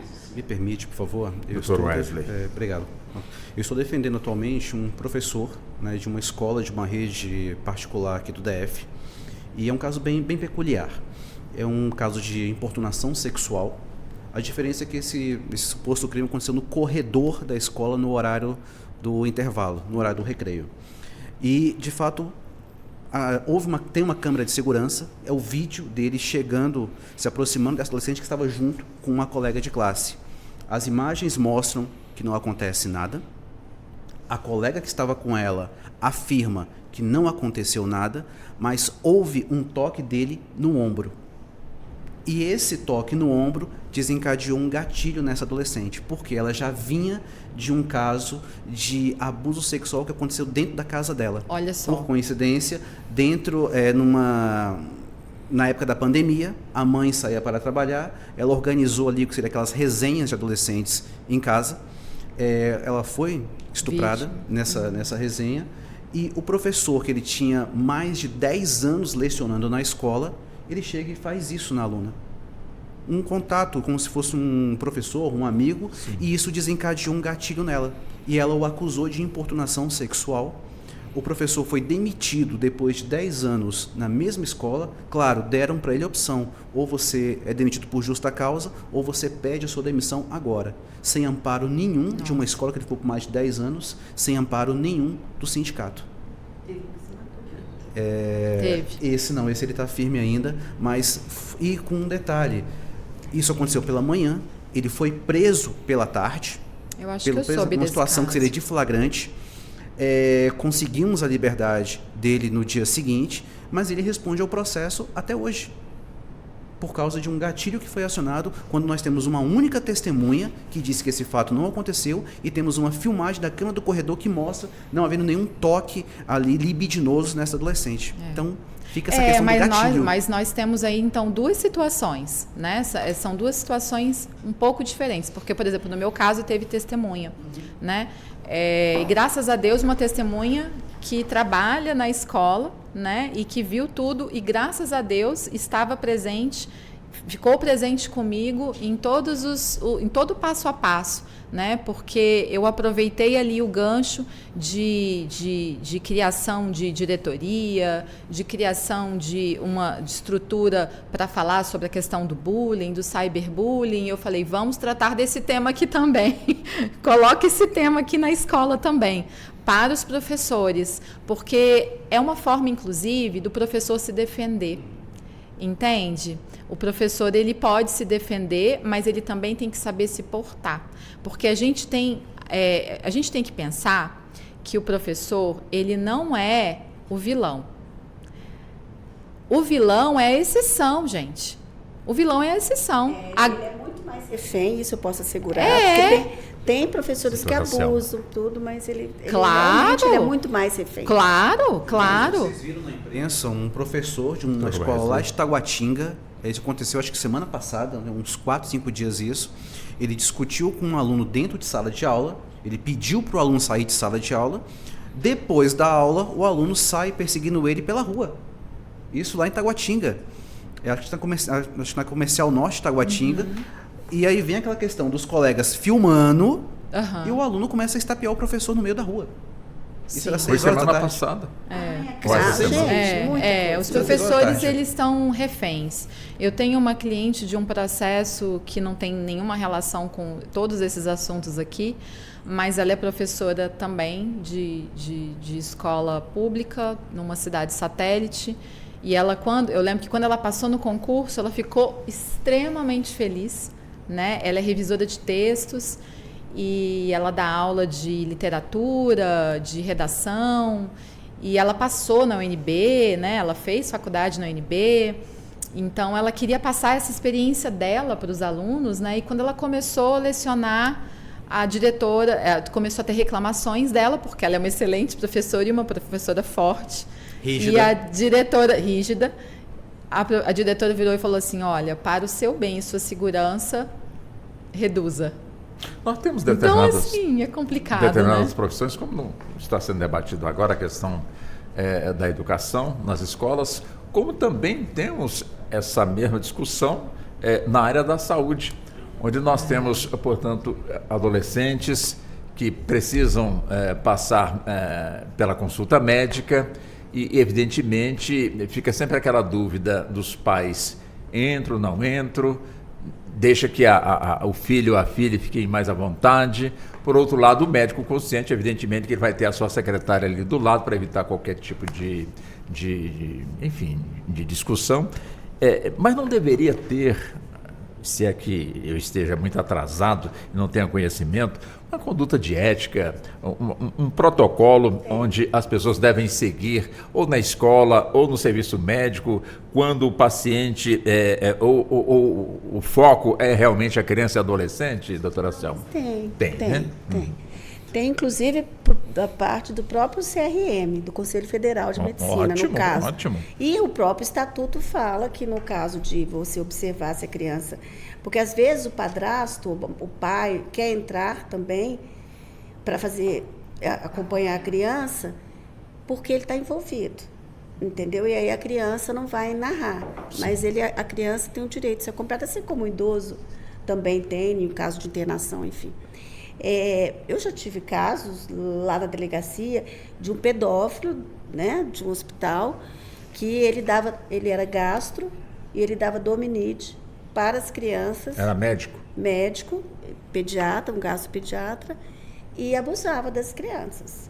Nós conseguimos alcançá-lo, fizemos uma prisão, foi muito difícil, inclusive para ele, eu acho, né?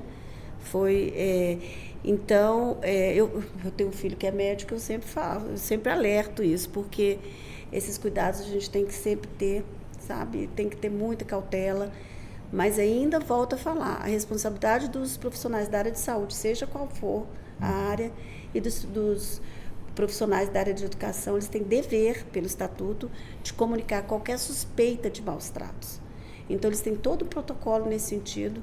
A gente, quando estava à frente da DPCA, foi passado esse protocolo para todas as pessoas, todos os profissionais, na GAMIB, enfim, dessa comunicação. Então, é muito importante que os profissionais da área de saúde, eles realmente insiram essa informação. A suspeita deles, não precisam ter a confirmação, porque eles não fizeram perícia, não tem a prova, não tem nada, então a suspeita é importante que coloque mesmo no prontuário. Esse é um alerta para todos os profissionais da área de saúde, no caso dos médicos, né? E dos profissionais de educação. Eu acho que tem muito sofredor, em vez de ser professor.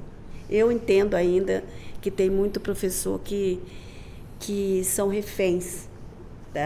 Eu me deparei com muitos professores que se adoeceram, que foram ameaçados, que tiveram seu carro riscado, foram perseguidos por adolescentes com várias passagens, né, com os alunos. Eu falo aluno, adolescente, e muitos de escola privada, entendeu? Muitos de escola privada.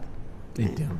Agora, outra questão também que eu gostaria de colocar aqui no debate é a questão, portanto, dos encontros e cuja ferramenta utilizada para marcar esse encontro, justamente a internet, ou seja, as redes sociais, né? Retornando, portanto, aqui a questão das redes sociais, onde nós temos aí adolescentes, temos crianças, temos pessoas adultas que de repente se encantam com o outro lado, a outra parte, e vai, portanto, ao encontro, ou então vai a um local a esperar, portanto, que a pessoa chegue para, de alguma forma, tenham, portanto, aí o contato visual, para não dizer o contato físico.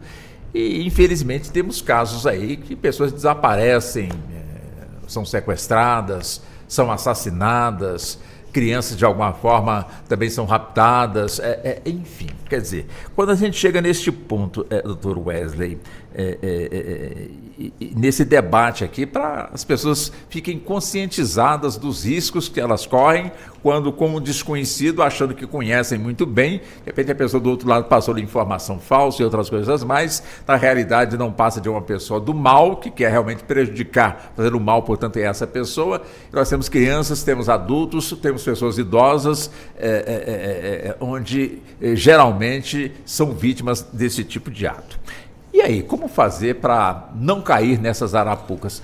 Isso me referindo, portanto, às pessoas adultas, mas que são tão inocentes como as nossas crianças. A verdade é o seguinte, na verdade, a gente pode dizer que ninguém conhece ninguém, né? Até pessoalmente, ninguém conhece ninguém. Então, ainda mais do outro lado da tela, você não conhece ninguém. Eu quero só lembrar, Walter, é o seguinte, nós temos alguns programas, aplicativos de celulares que criam chamados avatares. Ou seja, você acha que está conversando com uma pessoa do outro lado, pode ser uma imagem de uma criança, um adolescente, e não é aquela pessoa. A tecnologia permite fazer isso. A inteligência artificial exatamente. Eu tenho uma grande amiga, uma parceira, a doutora Kelly Brasil, uma advogada criminalista fantástica, e há um tempo atrás ela foi vítima disso. Não desse modo, mas o que acontece? Invadiram o Instagram dela, pegaram a foto dela e por meio dessa foto fizeram um vídeo dela vendendo um produto. Ela nunca fez isso, ela nunca fez esse vídeo, mas conseguiram fazer isso.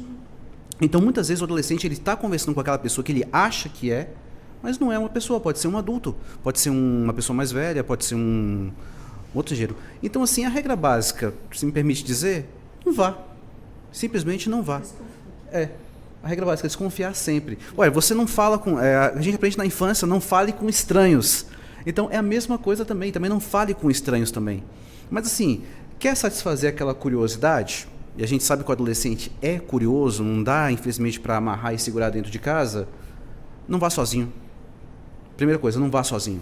Segundo lugar, lugar público. Vá num lugar público.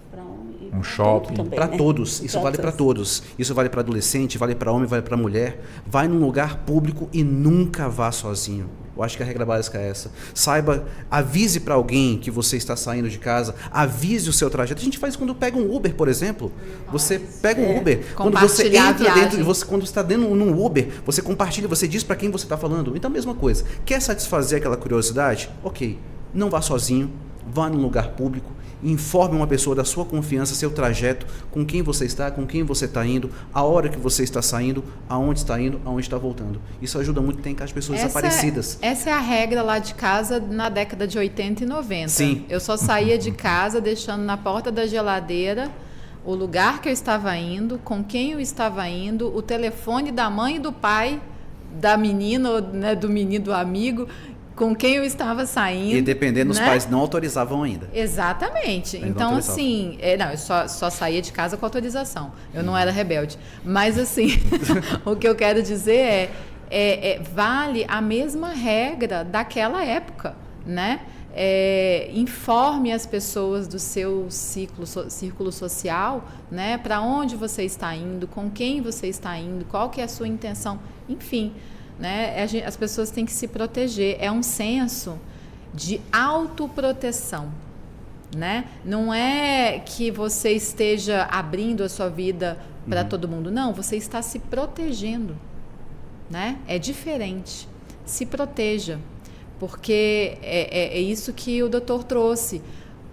Se a regra, quando a gente era criança, era não fale com estranhos, por que a gente está falando com estranhos, se abrindo com estranhos, né? Compartilhando a sua intimidade com estranhos. Compartilhando sua intimidade, inclusive fotos, né? Que hoje está na moda aí a compartilhar fotos de nudes, né? O que para mim é um absurdo.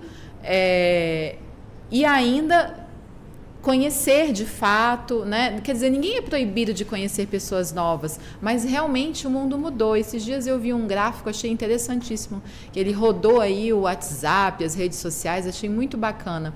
É uma linha do tempo, né? E vai mudando. Como que as pessoas antigamente, elas se conheciam e chegavam ao casamento, e como que é hoje. Então, assim, lá atrás... há muitos e muitos anos atrás, 20, 30, 40 anos atrás, com quem que você se casava? Você se casava com pessoas do seu círculo social. Então, você acabava conhecendo ali a família, né? Hoje em dia não é mais assim. Muitas vezes as pessoas se conhecem por um aplicativo e 3 meses depois estão casadas. E aí, você não sabe a história daquela pessoa, né? Você não conhece o que aconteceu, como que ela chegou até ali, só vai conhecer a família depois que já se casou. Então, como que você pode se proteger de eventuais danos, né?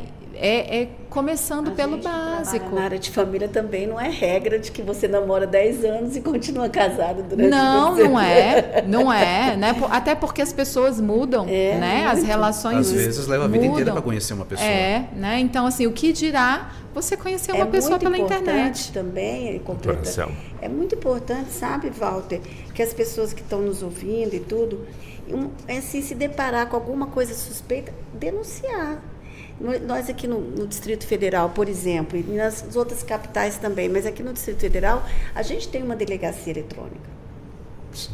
Entendeu? Então, se você desconfia de alguma coisa, mas não vai dar em nada, registra. Delegacia eletrônica, acho que é @pcdf.org, eu posso até olhar enquanto a gente conversa aqui, e preencha lá o estado direitinho. Lá tem um delegado. Tem um delegado-chefe na delegacia eletrônica e ele distribui, muitas dessas vezes ele pode até distribuir para a delegacia de crimes cibernéticos. É um nome bem grande da delegacia, que eu não lembro agora.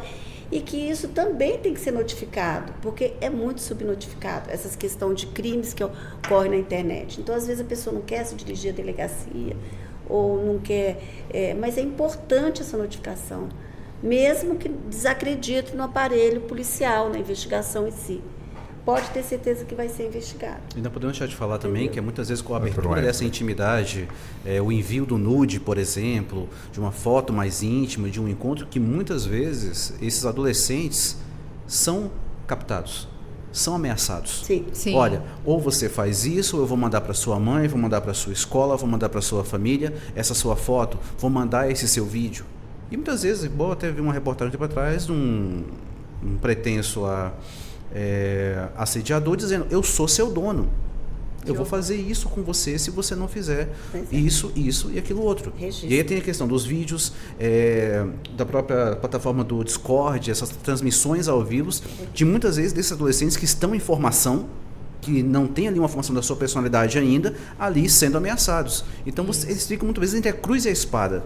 Olha, se eu não fizer, vai ser pior para mim e para minha família, mas o que está na internet fica lá eternamente na internet, é muito difícil você apagar. Mas por isso que é muito bom, de novo a gente volta, né? Esse contato aí com o adolescente, essa relação de cumplicidade, de segurança, como ela é importante, porque uma criança que se sente segura com o seu pai, com a sua mãe, por mais difícil que seja, naquele momento ali de você colocar o filho para dormir, dar um beijo de boa noite, né? É um momento, às vezes, da criança se abrir, falar sobre, o adolescente falar sobre alguma coisa que aconteceu na escola. Mas como motivar essa criança para ela ter essa confiança Muitas nos vezes pais? não tem nem o pai e a mãe em não casa, tem, né? o problema não é motivar a criança, né? É o pai e a mãe que tem que...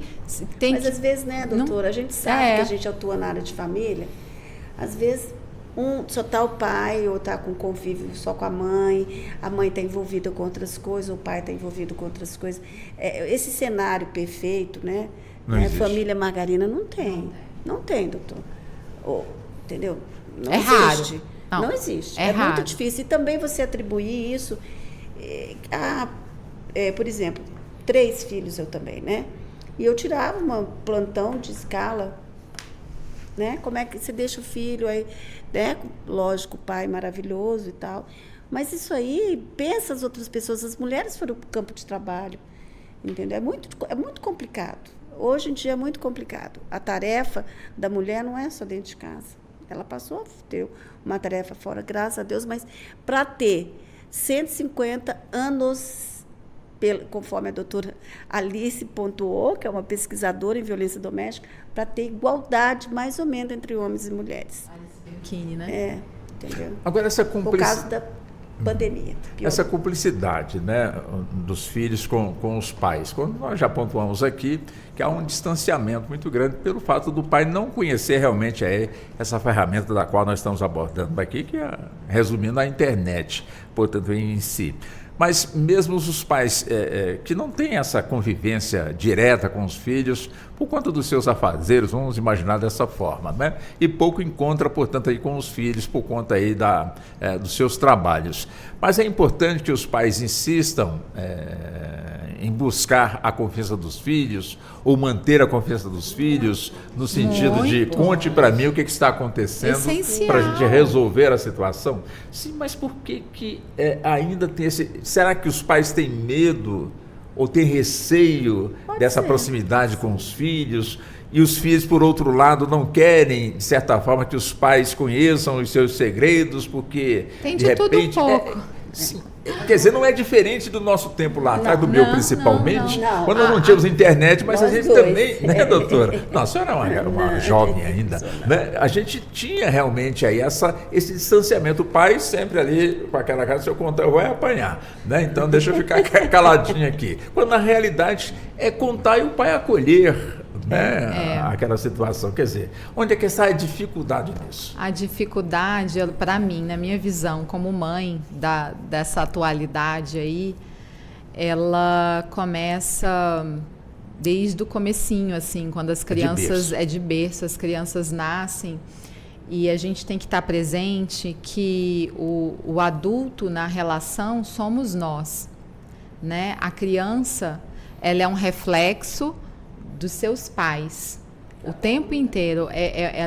Os meus filhos são as minhas cópias. O que eu faço, eles acabam fazendo indiretamente, né? Então, assim,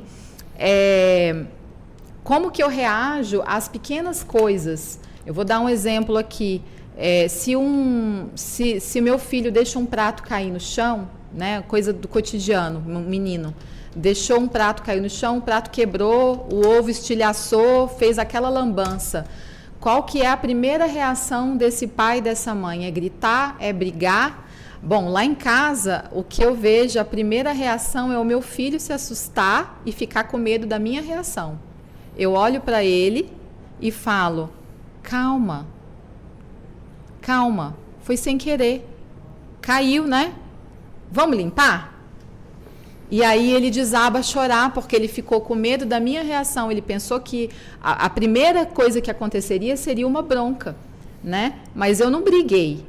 E aí, a partir disso, quando acontece uma coisa que o chateou na escola ou que ele mesmo fez errado, ele vai ter a segurança de me contar. Ele vai chegar em casa e falar assim, mamãe, hoje aconteceu uma coisa na escola, mas não foi minha culpa. Ah, não foi sua culpa? Como que foi? Aí ele traz toda a história. Aí depois eu checo com o professor para ver como que foi a dinâmica. Muitas vezes foi ou não foi a culpa dele, pode acontecer, né? Mas isso é a criação da segurança, que é o que não tem nas famílias hoje.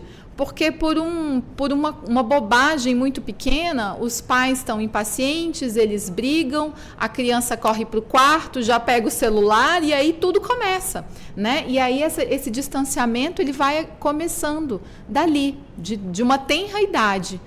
Para você gerar essa conexão com esse adolescente, depois de tantos anos de situações como essas corriqueiras, em que acontecia uma coisa, o pai brigava, o filho corria para o quarto. Quando esse filho se torna adolescente, o que ele vai ver? O que ele vai ver nesse pai e nessa mãe? Esse pai e essa mãe é alguém que ele pode contar para alguma coisa que esteja acontecendo na escola? É óbvio que não. Eu não contaria. Eu, com o meu senso de sobrevivência, se eu tivesse na pele desse adolescente, eu não contaria para o meu pai e para minha mãe. Então, essa conexão que tem que existir nessa fase tão sensível que é a adolescência, ela tem que começar lá na infância. E como que acontece na infância? É esses pais sabendo que é pelo amor, né? Começa pelo amor, começa pela educação, começa pela paciência, começa sabendo que é só uma criança, às vezes de 3, de 4 anos, que não tem senso de certo e errado, né? E ir educando. E se não sabe educar, procurar meios de aprender. A internet, a gente está tratando sobre esse tema aqui, tem tantas coisas ruins, mas tem uma infinidade de coisas boas. Tem uma centena, milhares de cursos maravilhosos sobre educação positiva, sobre questão de como você lidar com problemas com adolescentes. Eu estou falando porque eu sei, porque eu faço cursos, né? Eu leio livros, os livros que eu aprendi a buscar por meio das redes sociais, porque eu estou me interessando por esse mundo, porque eu quero saber por que determinadas coisas que eu estou fazendo, que eu estou repetindo, que os meus pais fizeram comigo, que eu achava que estava funcionando, por que com eles não estão funcionando? Por que não está funcionando? Porque é uma geração completamente diferente, a linguagem é outra. Eu tenho que chegar junto de um outro modo, né? Então é isso. O engraçado é que vendo Dr. Wesley, uma reportagem sobre esses casos, esses adolescentes que são cooptados, começam a praticar esses crimes. Uma das adolescentes apreendidas pela polícia, inclusive, ela reclama justamente disso, da falta de vigilância da mãe. Ela morava com a mãe, ela reclama que a mãe não a vigiava. Seria até estranho vindo isso de uma adolescente, né? Ela falando, não, a minha mãe não me vigiava. Então eu estava livre para aquilo. Minha mãe não conversava comigo, então ela sofria bullying na escola, a mãe falava isso, então ela encontrava aquele escape dentro da internet, nesses grupos. Dentro desses grupos ela foi cooptada inicialmente como vítima, né? Ela fazia os vídeos, fazia as transmissões, ela se automutilava e depois ela passou a captar outros adolescentes também para aquela prática de crime, já integrando ali esse grupo também. O que começou com uma ameaça e depois passou a integrar. Mas ela fala, a minha mãe não me vigiava. É a falta de amor, né? Começa pela falta de amor e o senso de pertencimento, porque no final, o que todos os adolescentes querem é pertencer. Eles não estão pertencendo dentro dos seus grupos em escola, e aí eles procuram os seus grupos na internet. anos, né? Né? E então, assim, os pais, eles devem estar atentos. A gente volta ao mesmo ponto. A busca por aceitação, né? Exato. Mas vamos nós, já são 16h42, já começo a administrar, portanto, aqui o tempo, já caminha aqui para o encerramento, doutora Selma.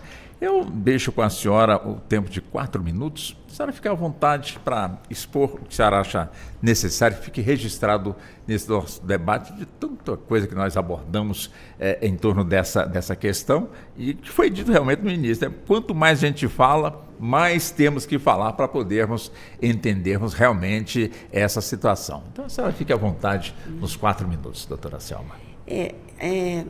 Eu transitei aí por 27 anos na polícia como delegada e somente há 12 anos, que os 10 anos, 12, que eu estou como advogada na esfera de família.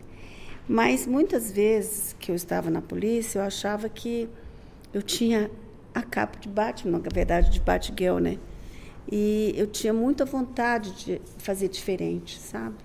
Tanto é que quando à frente da DPCA me veio a escuta especial por conta de uma experiência que eu tinha vivenciado lá na delegacia do Núcleo Bandeirante, quando eu era delegada de plantão. Em 87 me marcou muito, uma menina de 11 anos ficou grávida do padrasto. E essa mesma sensação eu tenho hoje. Por exemplo, quando você traz aqui, Walter, esse debate, eu fico com muita vontade de fazer parte de um grupo, e fazer parte de um grupo de uma forma eficaz e resolutiva, para que a gente possa, até com a minha pequena experiência, porque na verdade é mínima, né? A gente está todo dia aprendendo, fazer parte de um grupo que possa, nessa temática, e todas das 2, 3, 4, 5 vezes que eu vim aqui, fazer alguma coisa de diferente, porque eu acho que a gente tem que fazer diferente todos os dias, porque senão depois a gente vai para o outro plano, né? E a todos que nos ouvem, todo mundo pode ajudar nessa temática, todo mundo. Talvez por intermédio do e-mail, da própria rádio, trazendo auxílio de uma ideia, né? Como aquele médico que atendia as crianças com capa que as crianças, aquele ortopedista, eu acho, ou gastro, não lembro bem, e que ajudava as crianças que tinham medo de serem atendidas, né? O pediatra, as crianças ficavam muito felizes.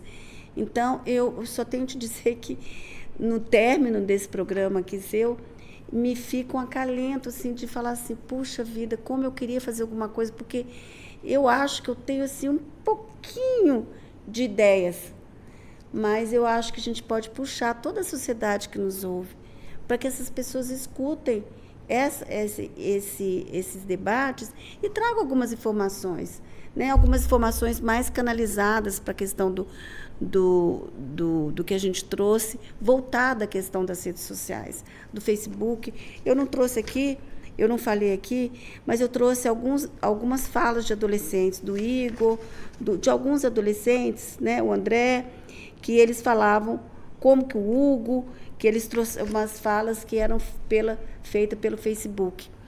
E que esses adolescentes carecem de aconchego, carecem de serem ouvidos, e, no fundo, eles são, às vezes, muito infelizes, né? Então, esse olhar diferenciado. Acho que tem que trazer aqui, as pessoas da área de psicologia, da área de psiquiatria, né? Profissionais que possam, efetivamente, de políticas públicas, né? Para a gente fomentar isso. E fazer mesmo estudo. Antes de vir para cá, eu abri vários estudos na internet feitos, pesquisas que foram feitas da influência das redes sociais no comportamento dos adolescentes, né? Então, você conhece algum adolescente que não tenha um celular? Não conheço. Todos têm. Todos têm. Ele pode ganhar, a mãe pode ganhar um salário mínimo, que o adolescente tem um celular. E né? exige ainda da melhor? Da melhor. Ou então subtraem de outras pessoas, né, Sim. doutor Wesley? Sim. Então, aqui a questão do sistema penitenciário, eu tenho um pouquinho só de vivência, porque eu trabalhava na área que não tinha a 30ª DP, então eu almoçava todos os dias ali no presídio. E também são coisas que eu questiono muito, né? Mas eu acho que a gente tem que saber valer, fazer as coisas assim de uma forma. E acho que você poderia conclamar toda a sociedade que te ouve nesse momento. Está conclamado. A trazer sugestões pelo WhatsApp. Olha eu falando, por intermédio de e-mail. Perfeito. Doutor Wesley, também fique à vontade nos 4 minutos. Walter, primeiramente agradecer o convite, agradecer a recepção, prazer conhecer você, doutora Selma, doutora Denise, prazer conhecê-los e, quem sabe, debater esse ou outro assunto em uma próxima oportunidade. Mas a gente sempre fala aqui, Walter, reforçar a questão do dever de vigilância dos pais. Não pode haver pudor por parte dos pais em vigiar os filhos. Não pode haver esse pudor, não pode haver esse receio. Não, o primeiro passo tem que ser dado. Tá? Tem algum receio, alguma coisa, mas é o seu filho, é o seu sangue, veio de você. Então não pode haver esse pudor de dialogar com o filho, de vigiar o filho, se necessário. E se necessário for, também não ter pudor ou vergonha de buscar uma ajuda especializada, seja com um psicólogo, seja mesmo com um psiquiatra em casos mais extremos. Lembrando que os pais, eles têm um dever, reforçando mais uma vez, que eles têm um dever de responsabilidade com os filhos. Não apenas o dever de cuidar, mas também os pais são responsáveis pelos atos dos filhos. Se houver um ato infracional, um crime, o que é que seja praticado por esse adolescente, os pais também são responsabilizados. E os adolescentes também têm em mente que nós temos as medidas socioeducativas para os menores infratores, que funcionam. De 12 a 17 anos você está sujeito a uma pena de internação, que é a medida mais extrema, mas que é aplicada, se for o caso, de até 3 anos numa unidade de internação. Então isso também tem que ser reforçado e sempre tem em mente que o melhor apoio está dentro de casa. Os pais ainda são a nossa melhor referência, os pais são a referência. E sempre buscar o diálogo, buscar a reflexão e poder aí, quem sabe, nos valermos aí dessas tecnologias, desses meios e usufruir da melhor maneira possível, porque foram para isso que eles foram criados. Poder criar aí uma sociedade melhor, que a gente está precisando hoje em dia mais é isso. Nossa sociedade está muito preocupante e precisamos aí refletir sobre isso. E com urgência. Não Perfeito. É para ontem. Doutora Denise, fique à vontade também no tempo de 4 minutos. Tá bom. Bom, primeiro eu queria agradecer o convite. Foi um debate riquíssimo, né? Foi um prazer estar aqui. Bom, para mim, eu acabo que vou repetir um pouquinho as palavras de cada um, né? É importante envolver, sim, os pais. Para mim, em primeiro lugar, sempre o pai e a mãe, né? Ou o responsável por aquela criança, por aquele adolescente.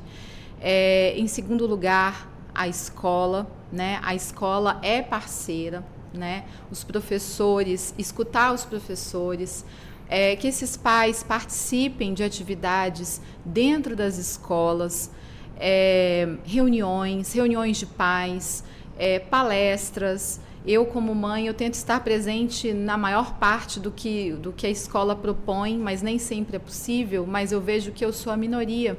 Às vezes os temas das palestras nas escolas, as palestras são riquíssimas, né? Uma escola grande, vão ali 30, 40 pais. Gente, isso é muito pouco, né? Eu sei que está todo mundo no seu corre, está todo mundo correndo atrás aí de alguma coisa, tem o seu trabalho, tem o seu dever, mas são os nossos filhos que estão ali. Agora eu vou trazer só para fechar algo que a gente não tratou, mas que eu já trabalhei, né, nos processos onde eu atuo, né, na área de direito de família. Eu gosto muito de fazer mediações. E um tema que não é muito debatido, né, mesmo aí no judiciário, né, são os termos de parentalidade, né? E o termo de parentalidade, ele pode sim prever, inclusive, como que os pais devem agir sobre o futuro digital daquela criança. Porque se a gente já sabe que esses problemas existem hoje, se os pais eles estão conseguindo dialogar, né? Por que não criar ali um estabelecimento de regras futuras sobre quando que vai ser dado um celular para o nosso filho? Se ele tem 4 anos, nós estamos nos separando hoje, vamos conversar sobre esse tema? Porque dar um celular para uma criança é a coisa mais fácil e mais gostosa que tem. Você vai dar uma alegria para aquele ser humaninho ali, né? Mas... E aquele pai e aquela mãe vão ficar super bem na fita com aquele filho, com aquela filha que receber aquele aparelhinho na mão. Mas será que aquela idade é a mais apropriada? Vamos conversar sobre isso, porque muitos pais hoje brigam sobre esse tema. Ah, porque ela deu um celular, ele deu um celular para minha filha, não estava na idade, mas os pais nem debateram sobre esse tema ainda. Entende? Então, assim, tem tanta coisa que pode ser feita para evitar, por exemplo, brigas de ex-cônjuges. Né? A gente pode evitar. Como que a gente evita? A gente prevendo situações futuras. E isso é possível, por exemplo, por meio do termo de parentalidade. É muito rico a gente tratar sobre as séries de artigos que podem prever ali esse documento, e esse documento pode ajudar diminuindo o ruído entre o casal, né? Porque quando surge o problema, o casal, olha, a gente já sabe o que a gente tem que fazer nessa situação. Já sabe o que fazer quando surgir um problema na escola, quando surgir um problema de saúde. A gente já sabe quem a gente vai procurar, a gente já sabe como que a gente tem que agir. Então, se surge um problema, por exemplo, hoje, com o celular, com o aplicativo, nós, pais, nós já definimos. E esse assunto é assunto encerrado, sob pena, inclusive, de aplicação de multa. Por que não? Então, assim, vamos tratar esses assuntos com leveza, porque é possível tratar com leveza. Claro, antes que o problema surge. Porque quando o problema surge, aí o caldo já entornou, né? Esse debate, ele é um debate rico e necessário. As crianças, elas estão carentes disso. Elas precisam ser cuidadas. O doutor acabou de trazer, né, uma menina que sentia falta de uma orientação de uma mãe, de um não, de um pai, de uma mãe. Eles sentem falta desse não. Então, por que não dar esse não agora, já? Né? Vamos regular, não deixar que o Estado regule, mas a gente já pode, antes do Estado regular, nós já podemos regular dentro de casa. Por que não? E para fechar justamente com essa palavra, em menos de 1 minuto, regulamentar rede social, a senhora é a favor ou é contra? Eu sou contra. Em 30 segundos, por quê? Porque pode ferir a minha liberdade de expressão. Perfeito. Dr. Wesley. Eu vou me abster dessa resposta, porque depois desse diálogo aqui até eu estou em dúvida. Mas eu sou a favor de que não haja nenhum tipo de censura. Vigiar, regulamentar, não pode significar censurar. Doutora Selma. É o que eu penso, exatamente, Wesley. Eu penso exatamente isso. Tem que ter protocolos de utilização e a gente não está falando aqui de censura. Sim, né? A gente não está falando assim, dos imputáveis. A gente está falando dos inimputáveis, né? E até mesmo dos idosos, sabe? Eu acho que tem que ter que maneira, um protocolo, qual instrumento, não sei. Bom, o nosso tempo está se esgotando. Foi um privilégio muito grande receber as senhoras, quanto também o senhor, aqui nesse nosso debate. Evidente que não se esgota aqui o assunto, teremos outros debates pela frente. Evidente que as senhoras, quanto também o senhor, são nossos convidados para uma outra oportunidade. Doutora Denise, foi um privilégio receber a senhora aqui nos estúdios. Muito obrigado pela gentileza e pela atenção e até o nosso próximo encontro. Muito obrigada. Dr. Wesley, também da mesma forma, foi um prazer também receber o senhor aqui nos estúdios. Muito obrigado pela gentileza. Muito obrigado, foi um prazer. Até uma próxima, se Deus quiser. Doutora Selma, também da mesma forma, um privilégio, Obrigada. Um prazer. Muito obrigado, até a próxima. Obrigada. Muito obrigado. E assim chegamos ao fim do nosso debate, hoje dentro do Justiça na Tarde. Queremos aqui agradecer especialmente a você. Pois bem, nós tivemos, portanto, aqui a minha apresentação, Walter Lima, na produção, da Ana Cláudia Possati. Trabalhos técnicos hoje do nosso Washington Rodrigues e, claro, né, a coordenação de jornalismo da Marcela Luiza. Muito obrigado a você, muito obrigado pela sua atenção, muito obrigado pela sua gentileza e até o nosso próximo encontro. Boa tarde. A Rádio Justiça apresentou Justiça na Tarde. Secretaria de Comunicação Social, Supremo Tribunal Federal.